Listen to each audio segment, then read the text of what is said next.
I, 36 male, live with my girlfriend, 26, in a small apartment with our 2 dogs. We moved in together in 2020 after both of us had been living at our respective parents' house. It was a huge relief as I wanted to get away from home. I had moved out before, moved out for college for a few years, and moved in with a stepbrother in 2018. I'll probably get more into that in a bit. By the way, this comes from Acrobatic Seaweed 88, and if you want to submit your own stories, go to r/Okie Storytime subreddit. So, my dad and my stepmom, whom I have known since I was 5 and never really knew my real mom, as she left my dad and I when I was around 2, decided to become snowbirds and fly down to Florida for the winters. They had been talking about this for years and even decided to miss my final year film screening of film school to go look at places in Florida. That was in 2014, and they never actually bought a place until 2019. On January 6, 2022, my dad was trying to repair the air conditioner on their mobile home when he fell off the ladder. Oof. He hit his head and was bleeding from there, as well as a couple broken ribs and broken collarbone. Oh my God. I did not find out about this right away, as my stepmother, who is absolutely horrendous with technology, said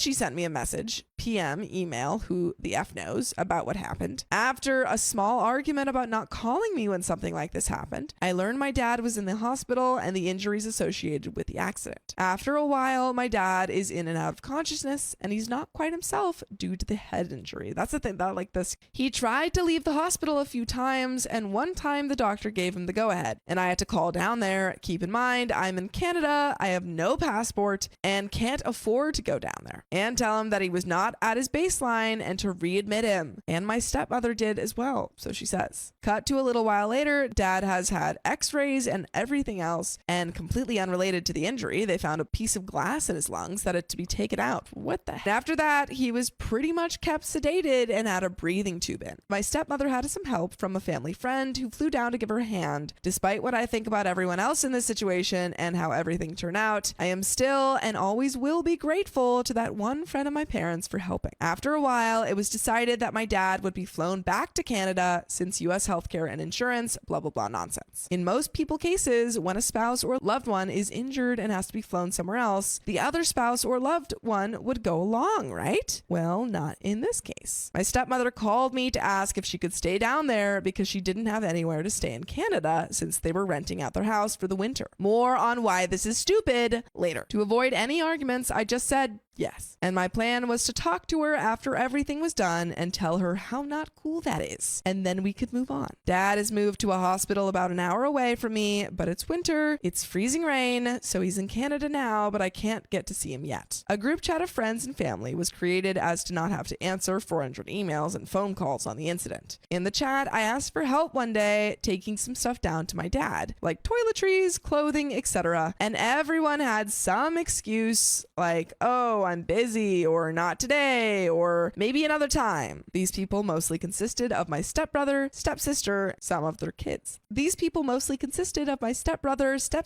And some of their kids. A week later, dad is able to make calls and we talk on the phone from time to time, and I finally get to see him once he's moved to a hospital a bit closer, and I do everything. I bring him his clothes, his toiletries, and visit him on a regular basis, while not a single other family member did a dang thing to help him in any way, shape, or form. He's eventually released from the hospital, and he goes to live with my grandmother and aunt until the house being rented becomes free again. What? Okay. Every once in a while, I would call my stepmother and give her updates. One day, I don't even remember exactly what started the argument, but we blew up. Now, this was not unusual, as our relationship has always been strained, and it hasn't been until recently that I realized